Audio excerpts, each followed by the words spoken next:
स्वागत है एक बार फिर से आपका। और आज हम चर्चा कर रहे हैं क्या क्या हुआ इस पूरे हफ्ते में और आगे क्या होने वाला है। इस हफ्ते में दो नतीजे सबकी नज़रें उस पर थी और उन दोनों ने चौंकाया। एक स्टेट बैंक ऑफ इंडिया, सबसे बड़ा बैंक है, सरकारी बैंक है और उसको मिरर टू इकॉनमी भी कहते हैं। और दूसरा एकदम नए ज़माने की कंपनी है, टेक्नोलॉजी बेस्ड कंपनी है, फूड डिलीवरी काम करते हैं बेसिकली, उनका नाम है जोमेटो। उन्होंने भी चौंकाया, 2 करोड़ का मुनाफा कमा के दिखा दिया।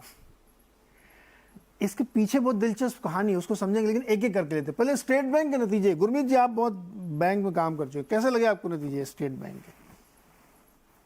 थोड़ा सा मुझे लगता है नीरज जी स्ट्रीट डिसअपॉइंट हुआ दो चीजों पे। एक उनका निम थोड़ा कॉन्ट्रैक्ट हुआ, ज्यादा हुआ। बाजार एक्सपेक्ट कर रहा था कि स्टेबल होगा। तो नेट इंटरेस्ट मार्जिन में जैसा आपका स्क्रीन भी दिखा रहा है करीबन 25 पैसे का।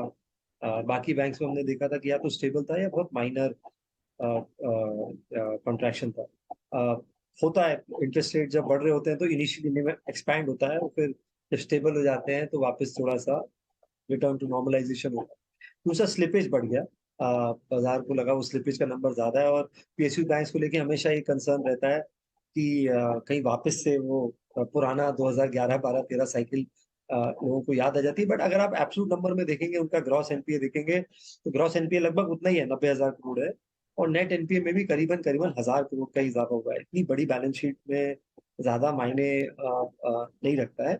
बट क्योंकि थोड़ा सा भी एसेट क्वालिटी में डिटोरेशन आता है तो बाजार को परेशानी देते हैं। दूसरा, quarter on quarter credit growth नहीं हुई, 1% के आसपास हुई। बाकी बैंक्स ने बहुत अच्छे नतीजे दिखाए।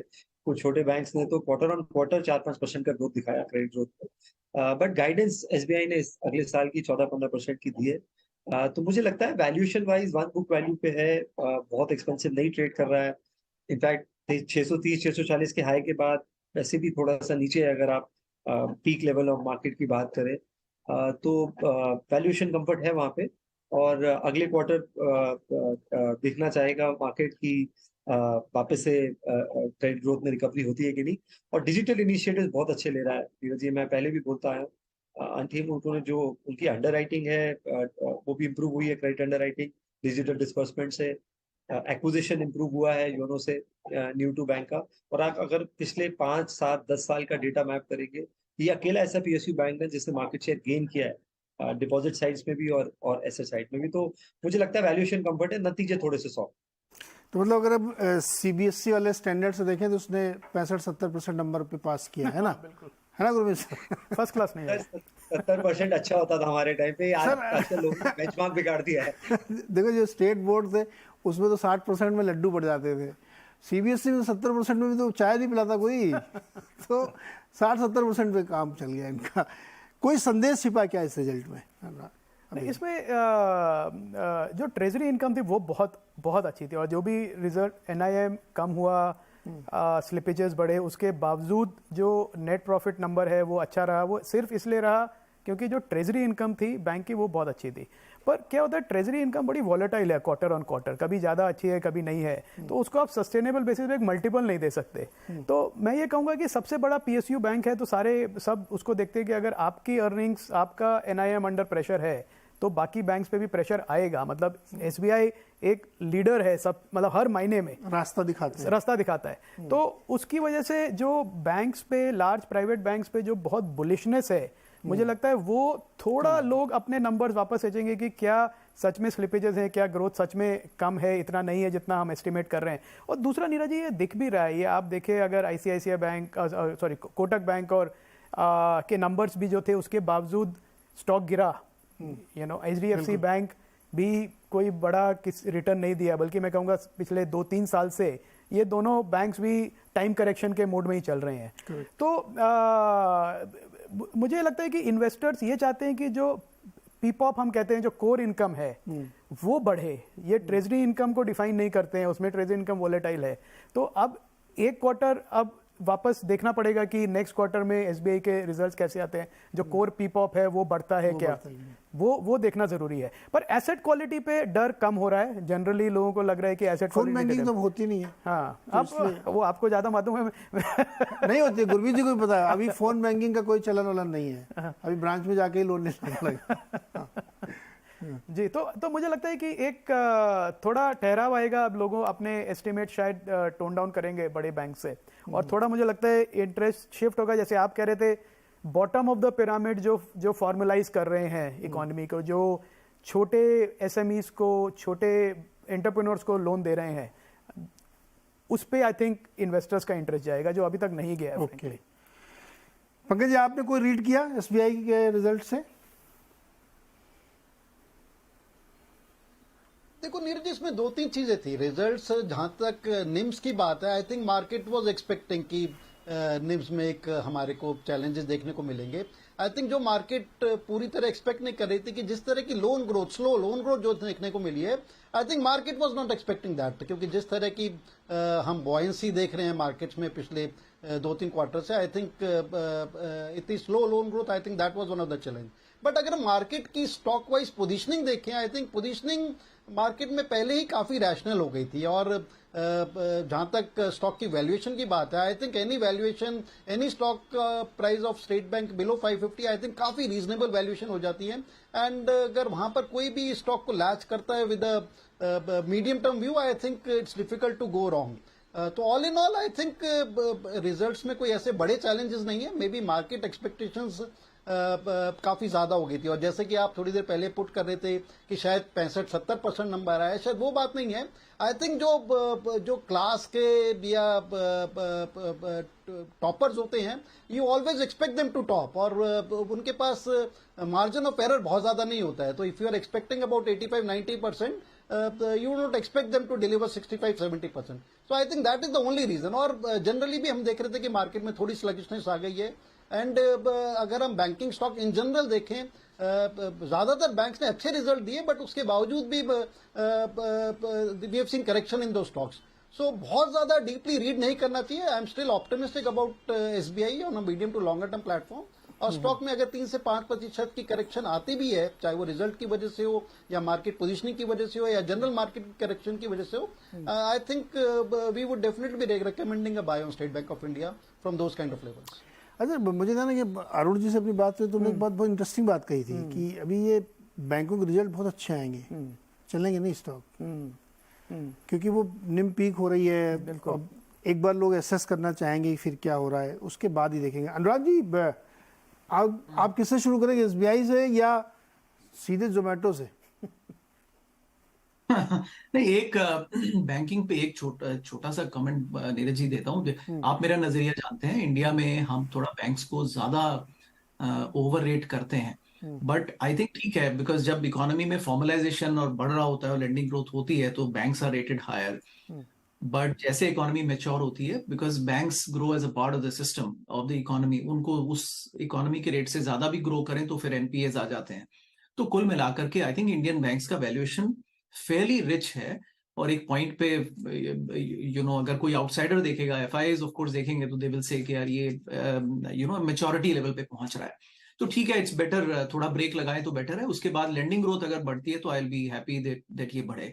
निम्स की बात, as the economy matures, NIMs को कम होना भी चाहिए, लेकिन अभी तो I think we are far away from that. तो अदरवाइज ठीक है नीरज, सेक्टर सॉलिड है, रॉक सॉलिड, डिपेंडेबल है।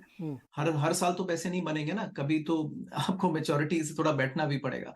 तो I think it is fine, but I like the sector, कोई ऐसी उसमें नेगेटिविटी नहीं है।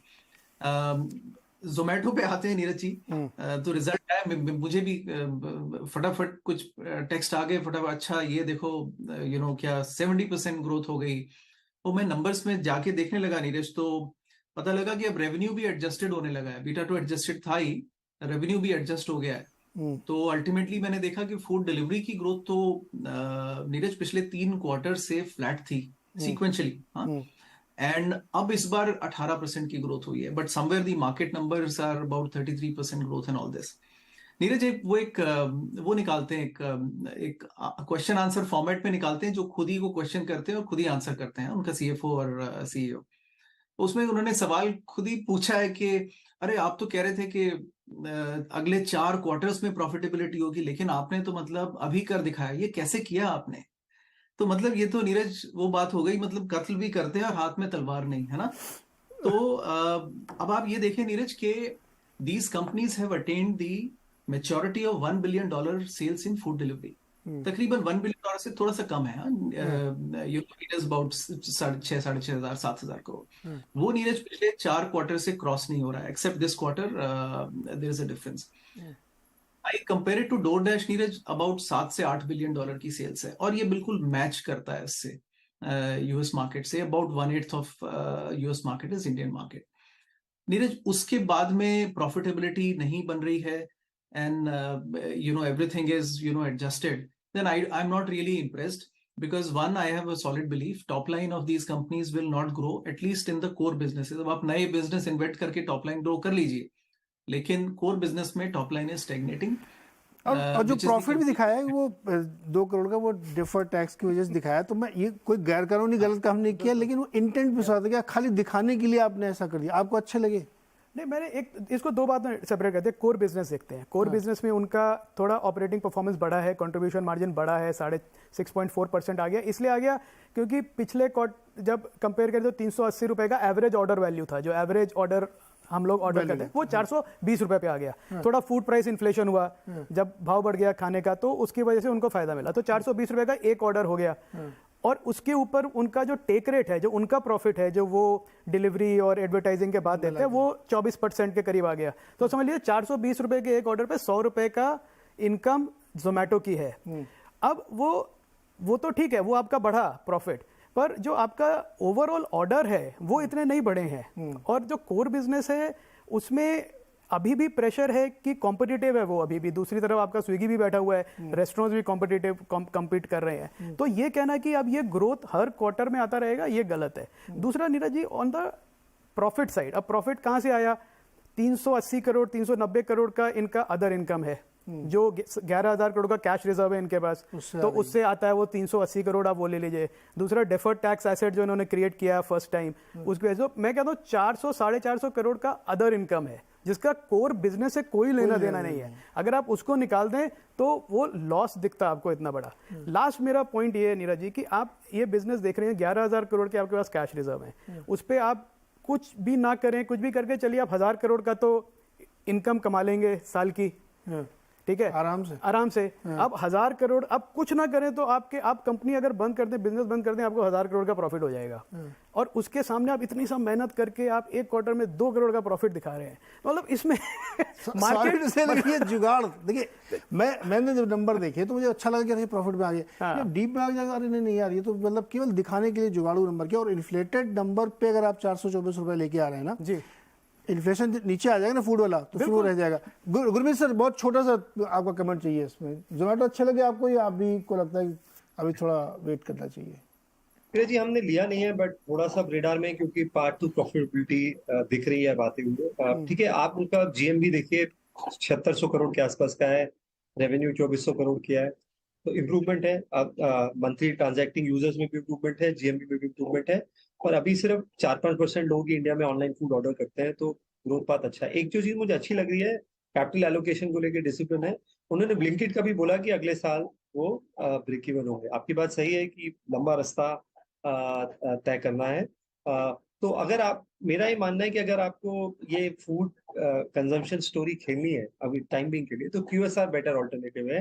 जोमेटो में शायद अभी 1-2 क्वार्टर और लगेंगे, देखना चाहता हूँ कि ये ग्रोथ सस्टेन होती है कि नहीं, बट डेफिनेटली इंप्रूवमेंट है जहां से वो थे। मैंने ये बात पहले भी बोली है नीरज जी, जो लोग प्रॉफिटेबिलिटी पे फोकस करेंगे और श्रिंक करेंगे और कैपिटल एलोकेशन को फॉलो करेंगे। आप पीबी इन्फोटेक देखिए, उन्होंने भी अपने कैपिटल एलोकेशन से लॉस कम किया, नेगेटिव कैपिटल कंट्रीब्यूशन नहीं किया। थोड़ा कुछ हद तक पेटीएम में भी आपको देखने को मिल रहा है, वो हर चीज नहीं कर रहे हैं, लेंडिंग पे फोकस कर रहे हैं, तो पेमेंट बिजनेस पे फोकस कर रहे हैं। तो जो श्रिंक करेगा उनको ध्यान दें। इंटरेस्टिंग बात ये होनी चाहिए। देखिए, नथिंग अगेंस्ट कि किसी कंपनी के अगेंस्ट हम लोग हैं। अब चूंकि आप लिस्टिंग करा के आ गए हैं मार्केट में, तो आपकी ऐसी ही स्क्रूटनी होगी और आपकी हर उस चीज पे क्वेश्चन किया जाएगा जो आप जो मैंने वर्ड यूज किया कोट एंड कोट की जुगाड़ है। क्या प्रॉफिट नहीं दिखाते ना, क्या जरूरत थी इस बार 2 करोड़ दिखाने की? आप ईमानदारी से कहते नहीं अभी भी हमारा लॉस में है। तो इसलिए ये चर्चा यहाँ जरूरी है। लेकिन समय एकदम समाप्त हो गया सर। आप सब लोगों का बहुत बहुत शुक्रिया जुड़ने के लिए, इस चर्चा में शामिल होने के लिए। अगले हफ्ते फिर हम लोग बैठेंगे और कुछ तमाम सारे नए इश्यूज से बातचीत करेंगे। आज के लिए फिलहाल